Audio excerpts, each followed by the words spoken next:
Welcome to the Heather Pitty Podcast. This podcast is about going after the life that you're made for, not just surviving life, but actually thriving. So thanks for joining us. Let's jump in. Welcome, everyone. I have a very special guest with me today, Ken Blanchard. Hi, Ken. Good. How you doing? Good. I have been following you, maybe even stalking you for years now as a leadership coach. I grab a lot of your books like Gung Ho and your most recent one, The Simple Truths of Leadership, and just love the simplicity of what you write. And I get to follow you on all your articles. I was just reading one today about psychological safety. So yeah, I'm really excited to have you on my show just to interview you and talk with you a little bit about your years of experience in leadership, but specifically your passion for servant leadership. So thank you for joining me. I appreciate you taking the time. It's fun. People ask me when I'm going to retire, and I said, I'm not retiring, I'm refiring. And I ended up writing a book called Refire, Don't Retire. Oh, really? Yeah, with Mort Shavitz, who headed up the psych department here at University of California in San Diego. So, that's great. I love it. Is it already out? Yeah, it's been out a few years. Oh, okay. I'll have to check. That's what I haven't caught then. I'll have to check that one out. Yeah, you need to refire. Well, I'm going to hold this up for the camera for those of you who are watching it. This is the book, Simple Truths of Leadership by Ken Blanchard and co-authored with Randy Conley. Mm-hmm. Tell me a little bit about why you wrote this book and where it came from. Well, I tell you, Heather, I've been trying to talk about simple truths for a long time, but I'll say to people, they'll say, Ken, I love your books. And I said, well, how are you using it? And they'll go blah, blah, blah, blah, And so I'm constantly looking at easier ways for people to learn simple truths and to share it with their people. And so Randy Conley is an expert on trust. He's been working with us for 25 years. And we decided that, servant leaders build trust. And if you create trust, it's probably coming from a servant leader. But we set it up so there's 52, ways to become a servant leader and build trust, and 26 on servant leadership and all. And what's neat about it is on one side of the page is a simple truth, like the key to developing people is to catch them doing something right, which is the second secret of the 1-minute manager. And then on this opposite page, it says first why people aren't doing it. Because I ask people all the time, how do you know whether you're doing a good job? Number one response I get is nobody's yelled at me lately. No news is good news. Seagull management is still, the way of life with a lot of leaders. And then down at the bottom, it always shares how to make common sense common practice. So there's 26 of those on servant leadership and 26 on trust. So a lot of people who have bought the book say, God, this is great because I can share one a week with my people or my family, or a lot of people are sharing it with their teenage kids and all, because it's very simple stuff, but powerful to talk about, really. Well, I just was reading an article today about the audience that you wrote it to was threefold: experienced leaders, also newer leaders, and then college age. That's right. Yeah. I loved that. Tell me a little bit more about the audience. Well, it's I always try to hit things broad along, broad spectrum and all. And Margie and I taught a course on leadership at Cornell, a concentrated weekend course for 25 years, on a Friday, Saturday, Sunday, and we love college students and all, but we also love new managers. How do you get them off on the right foot? And what's fun is the veteran managers saying, now this is it. This is what I've learned, and I can share it, so it's just the three audience is really fun. Oh, I've enjoyed that. I really liked watching how you spoke about that with Randy and how your intentionality to go after those three audiences and the simplicity of it. I'm probably somewhere in the middle there where I'm halfway halfway point at my life. And I have some experience under my belt, but boy, I have so much more that I want to learn and grow in. And I couldn't believe how wonderful it was just to be reminded. One of the favorite truths that I came across was truth number 7. When people are off track, don't reprimand them, redirect them. That's right. Yeah. And that was a change. We wrote the new 1 Minute Manager, Spencer and I, before he actually passed away a couple of years ago. But uh, initially, the 1 Minute Manager was a great book, but it still was a little bit top downy, because the manager, set the goals and decided who to praise and was the 1 minute reprimand.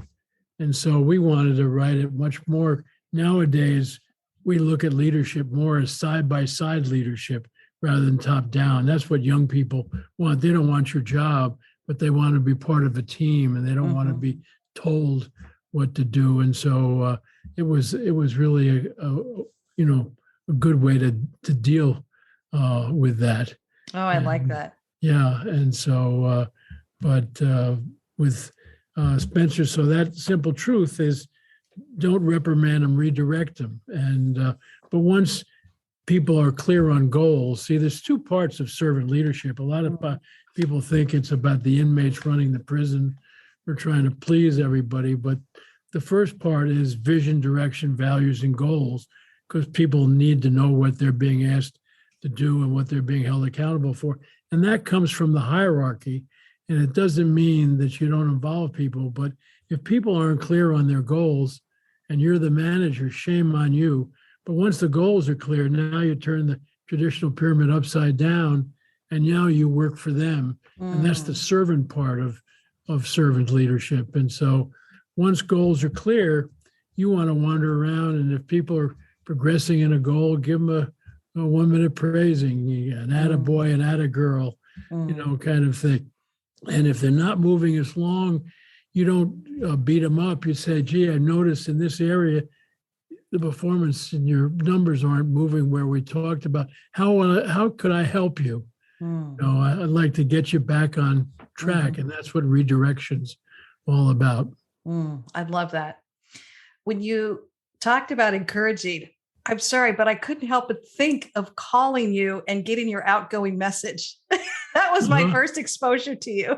Yes. And for my listeners, I have to tell you, if you call Ken Blanchard's phone, and I'm not going to give out your number, Ken, because you might get a lot of calls, but if you were ever to call his phone, he has the most encouraging outgoing message.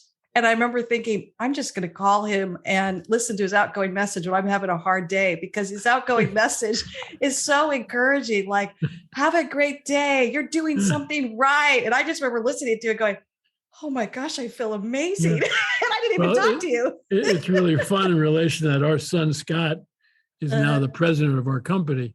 And he said, Dad, when I call you and you're not there, I don't need to hear a keynote.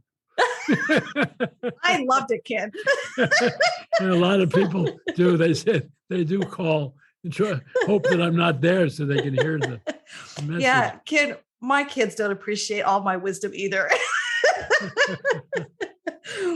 Okay, so you started your book out with your mission statement, and I loved it. It said, the beginning of my mission statement is, I am a loving teacher and an example of simple truths.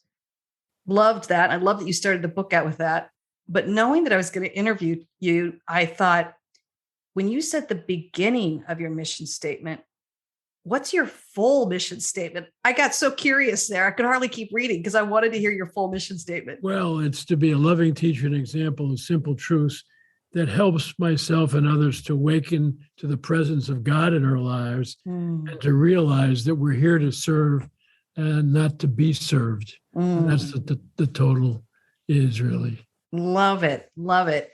How long have you had that mission statement? Oh, for quite a while. I initially worked on it at a Tony Robbins seminar. I've been a kind of a mentor of Tony since he was about 24, but we've gone to some of his seminars and all, and he always pumps you up. But one of the things he always says is you got to know who you are before you can decide how well you're doing in your life, But if you don't have any sense of where you want to go, how do you know if you ever got there? Yeah. Love that. Love that.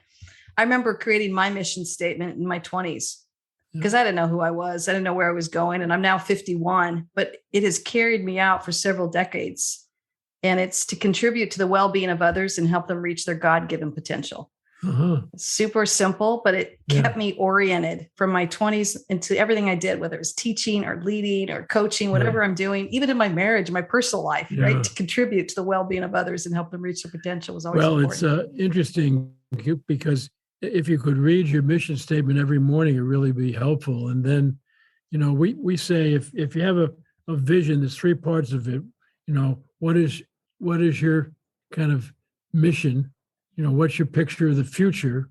Mm-hmm. Which is, I ended up writing my own obituary, see, because that's my picture of the future. And in fact, I made a tape the other day to show it my obituary. I said to people, if you're watching this, I'm not here. I'm looking down on you with a big smile on my face. But it's that's a really interesting thing to think about. How could you write your own obituary? And then off of that, what are your values, Mm-hmm. And so my number one value is I'm a spiritual being.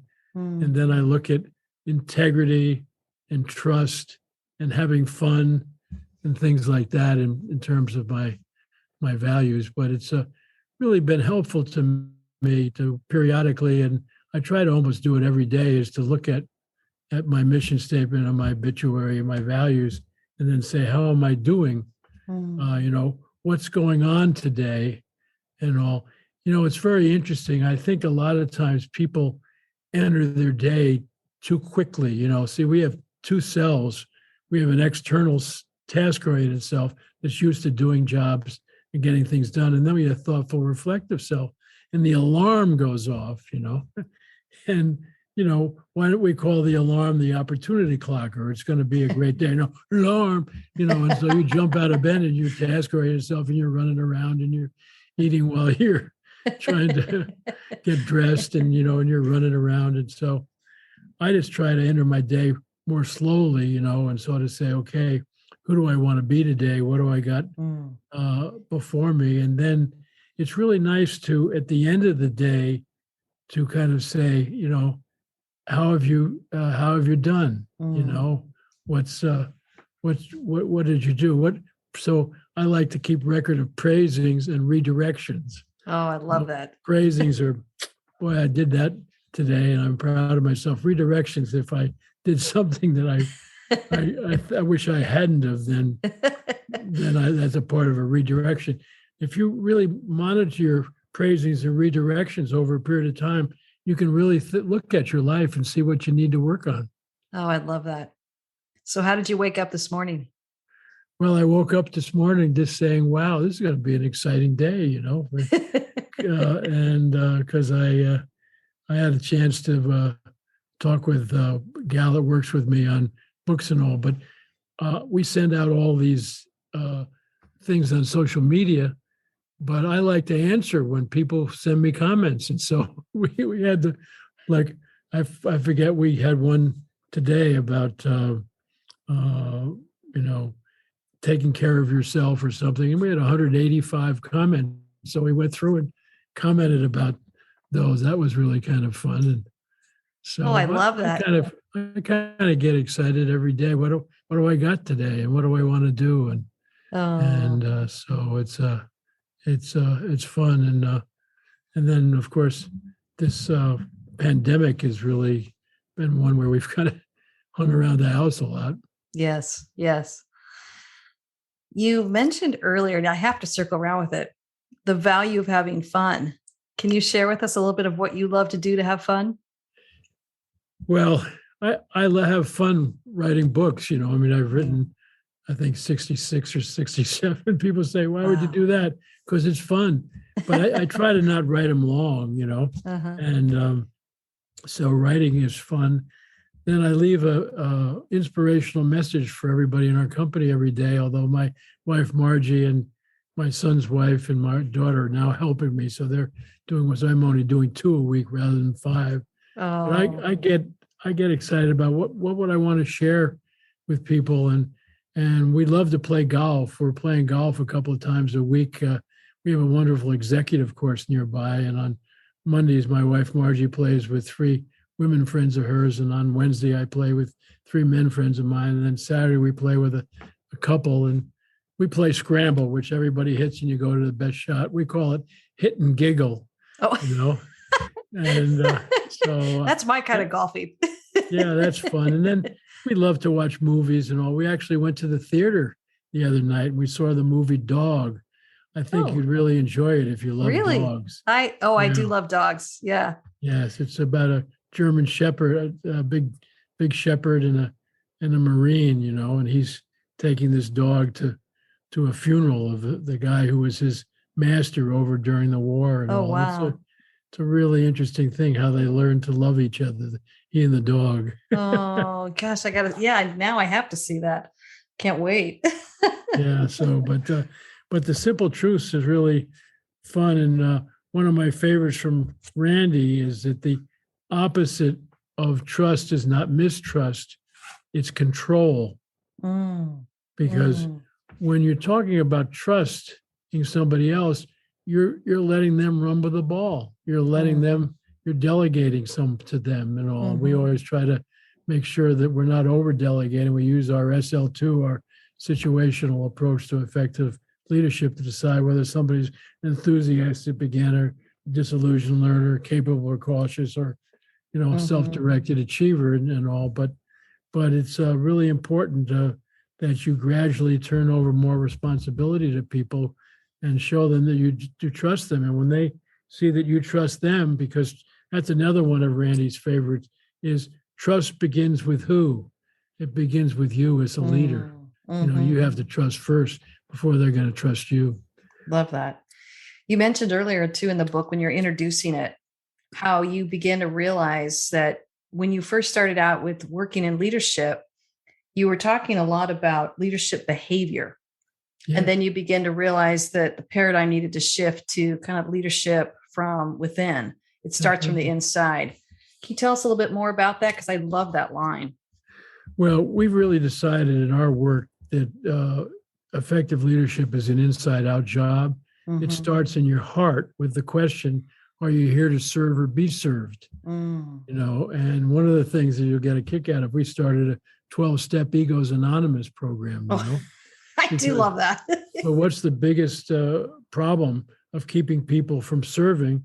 It's their ego. And there's two aspects of ego. One is false pride, when you act like you're better than other people and smarter than. The other one is fear of self-doubt, which is also an ego Mm-hmm. problem. And the way you overcome false pride is with humility. And we talk about that in the book, because people with humility don't think less of themselves. They just think about themselves less. And Norman Vincent Peale and I talked about that in a book we wrote together. He was a great Mm. positive thinking guy. We wrote a Yes. book called The Power of Ethical Management. But a lot of people give credit to that to C.S. Lewis. And I said, wow, I'm love to be in company with C.S. Lewis. He's a pretty good guy. But humility is really what we need, because if you feel comfortable with yourself and you're humble about that, then it's easier for you to reach out to other people. The way you overcome fear of self-doubt is to realize God didn't make any junk. There's a Mm. pearl of goodness in everyone, including yourself. Mm. Love dig that. it, dig it. You dig for it. Well, you mentioned earlier too about your wife. It sounds like you all have a lot of work that you do together. Where do your lives kind of intersect and how do you support one another? Well, when we started our company, which our company is now 42 years old, and it's Wow. only about 5% of companies that start ever last that long. And we started a company off of working in a relationship with the Young Presidents Organization, YPO. Mm. We came out to California on a 1-year sabbatical leave from University of Massachusetts. And we were going to go back, and I did some sessions for them. And they said, what are you going to do at the end of the year? So we're going back to the university. And they said, no, you're not. I said, what do you mean? He said, you're going to start your own company. And we said, you got to be kidding. We can't even spell the word entrepreneur. How are we going to start? How are we going to start our own company? We can hardly even balance our own checkbook. They said, we'll help you. And then we had 5 Oh, presidents, one from San Diego, one from Oregon, one from Illinois, one from Pennsylvania, and one from Mexico City, volunteered to be our advisory board from the Young Presidents Organization. You have to wow. become president of your company before you're 40 years old to be a member and have at least 50 people and 5 million in sales. And they just came and helped us start our company. but it was really smart of them and me that when we started, Margie would be president. Yes, she has a PhD in communication, and she's Okay. really so much better at that. I'm the chief spiritual officer. I'm a cheerleader and all. And so that's really the way we've really kind of gone together, is that when we have a project and all, Margie's usually the one that takes the lead and I cheer everybody on. And we have a family council, because our son's the president, our daughter heads up marketing.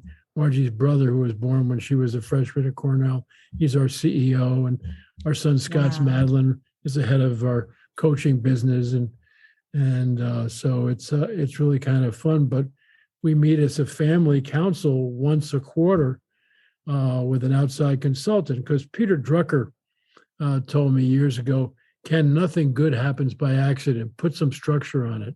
A lot of family businesses they have problems. They don't talk to each other. Yeah. And people start to feel badly. Well, how come they're getting more than we are, and all that kind of thing. So we didn't want the company to ruin our family, and we didn't want our family to ruin our company. So we've been for 25 years, ever since the kids and Tom, Margie's brother, joined us. Met once a quarter. Nobody's ever missed a meeting with an outside consultant for a whole day to say, how are we doing? That is amazing. Yeah. That is, I've never heard of that. I'm a little bit in shock, because as consultants and coaches, I think one of the, when you hear it's family owned, you kind of go, oh. Yeah. Well, it's great, but, because you get some people that can't work, maybe are raising families and all that. And why shouldn't they be a part of the whole thing, Yeah. Oh, I love it. So it's Well, you talk about compelling vision quite a bit throughout your book. I just saw it woven out throughout that, along with the big idea of servant leadership. So I had to ask, what's the compelling vision you have for your own company? Well, our vision is that we want to be, a company that really makes a difference for people in their lives. We want a company that practices simple truths and helps people become the best that they can possibly be. And so we have that. Our son and people, they all kind of rewrote the mission statement and the values and all, and it's really, really good stuff. And so it's you really, really need it. In the Bible, it says people without vision perish. And one of the problems in our country and in Washington, we don't have an agreed upon vision for this country anymore. We don't even agree on values. If you disagree with some interest group, rather than saying, let's talk, they want to surround your business and put you out of business. And so I got a chance to talk to a bunch of the religious right Republicans a couple of years ago. And I said, where's your vision? I mean, you're arguing with your other party. You ought to go and look at the Constitution and the Bill of Rights and come up with a new vision for our country, and then go to the Democrats and say, here's our shot at it. What do you think? And then if you'd agreed upon the vision, now you can argue within that. One of the things that we've said, and we have mentioned in the book, Simple Truths, is a river without banks is a large puddle. Yes, so I hear you. You need banks. You need, and the vision is the banks. Oh, I love that. People really need, yeah. Oh, wow. That is great. Did they listen to you? No. I'd vote for you, Ken. Okay. So another truth that I read that I wrote down that I absolutely loved, truth number 35, people don't care how much you know until they know how much you care. Yeah. Yeah. And that's why I say, we say servant leadership begins with you, both with you realizing that you care about them. You want to hear what they have to say and all. And then they're willing to follow, and a lot of people are shouting different things, and they think because they're the leader, if they say something, everybody will do it. Not necessarily. You have to turn around and see if anybody's following. We say in the book, if nobody's following, you're really out for a walk by yourself, By yourself. And so I think that's a really important one. I love that. You spoke to us a little bit, but I'm going to ask you to expand on it. How do you show people that you care? Well, I think that a couple of skills that are really important is that you try to listen more than you speak, Mm, and you ask more than you tell, mm, and you show empathy. mm, You really want to find out what's bothering them and how you can help and all. In other words, effective leadership is about we, not me. mm, And I think if you focus on that, then you really show people that you care, mm. because you care enough to want to listen to them. You want to care enough to ask them. You care enough to cheer them on. Mhm. Love that. One of the questions I love asking leaders who have been around for a while Mhm. is what has made you stay the course, but particularly in your positivity? And the reason I ask this is because I started out my profession in teaching. And I think we all know teachers that love their teaching job and the other teachers that do not love their teaching job and That's right. can tend to take it out on the kids at times. And I was a young teacher, and I remember thinking, none of us ever signed up for teaching, hating our job. What That's happened right. along the way that made them start really hating their job? And what made these other teachers who were retiring after 40, 50 years of teaching and still loving the kids and loving what they do? That's the Well, secret I I always think like to very ask. often what happens is that people get caught up in the bureaucracy. Mm. And I got in trouble when I was a college professor because the first day of class, I always gave out the final examination. And they'd say, "What are you doing?" I say, "I'm confused." They say, "You acted." I said, "I thought we were supposed to teach these kids." "You are, but don't give them the questions in the final." And I'd say, "Not only am I going to give them the questions in the final, what do you think I'm going to do all semester? I'm going to teach them the answers." So when they get to the final exam, they get A. Life's all about getting A's, not Yeah. some stupid normal distribution curve. And I think it's one of the things that people hate about teaching is that they're asked to sort people out rather than help them win. And it's really Mhm. interesting. Gary Ridge, who's the president of, or headed up WD-40 for the last number of years, we have a master's degree program at the University of San Diego, and he was in our first cohort like 22 years ago. The class met, for 3 day, once a month for 2 years, and when I talked about sharing the final exam, he said, "We got to put that in our organization."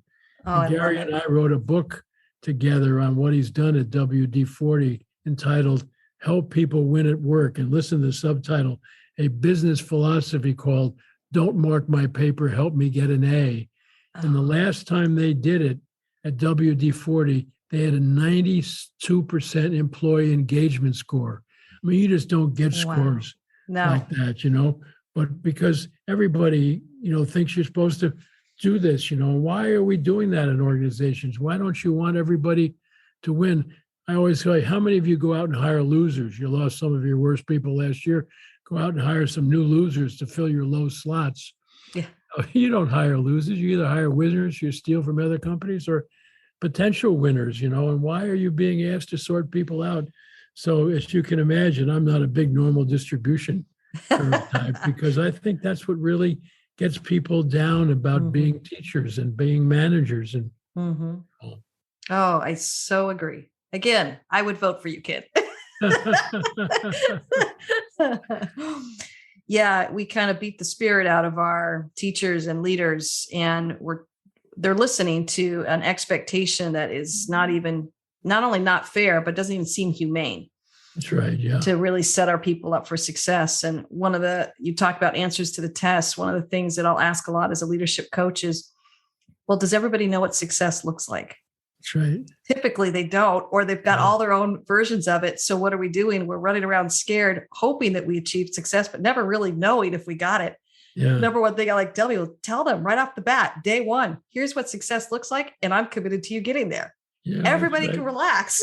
Yeah. And it's really interesting, at WD-40, Gary set it up so they have a quarterly meeting every one of them, and they call it the WD-40 tribe. So the tribe leader meets with the tribe member once a quarter. And the first thing that they do is they talk about, are the goals that we set last quarter still relevant?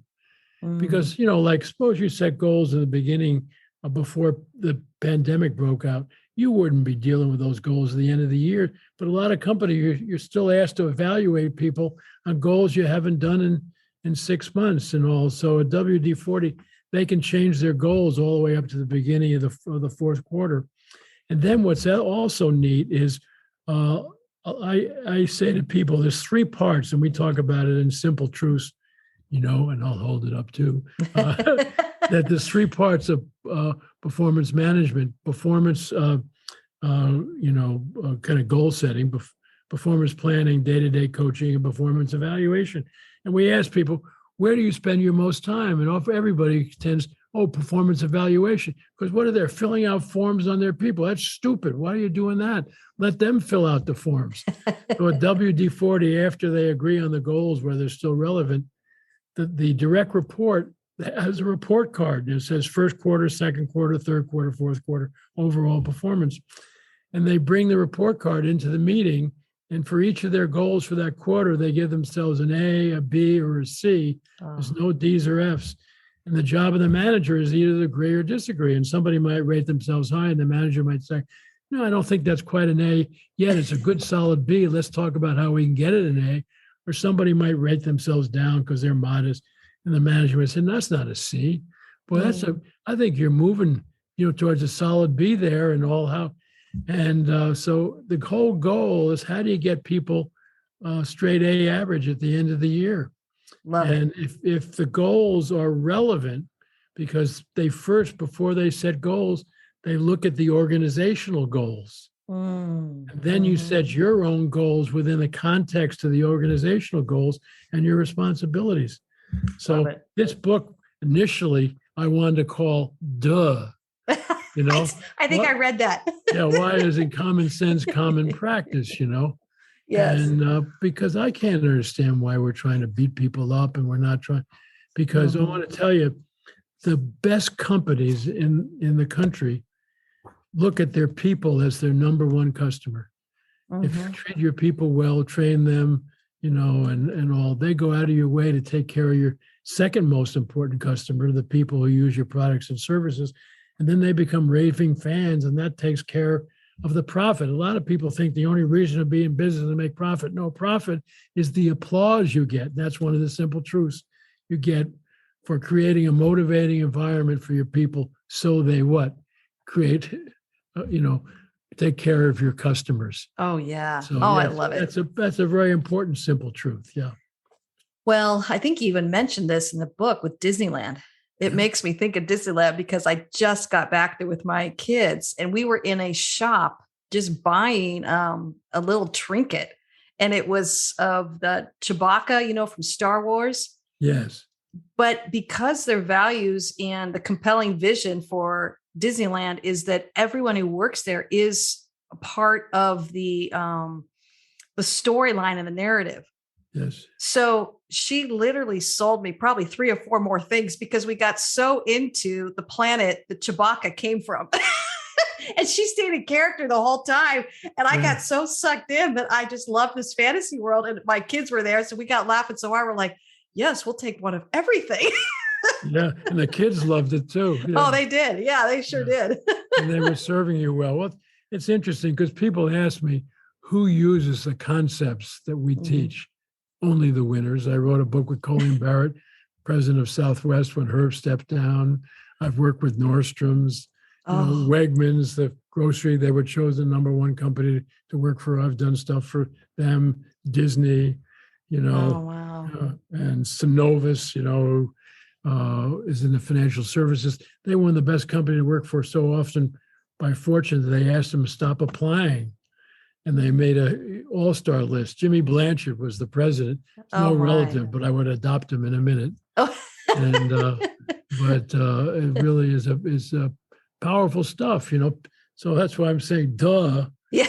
Just look at the best companies, and they're not run by egocentric leaders. Yes. Think all the brains are in their office. Yes. The people who eventually turn that pyramid upside down and work for their people, who eventually take care of the customers. Yes. Well, one of my favorite stories with Southwest was because their value is humor.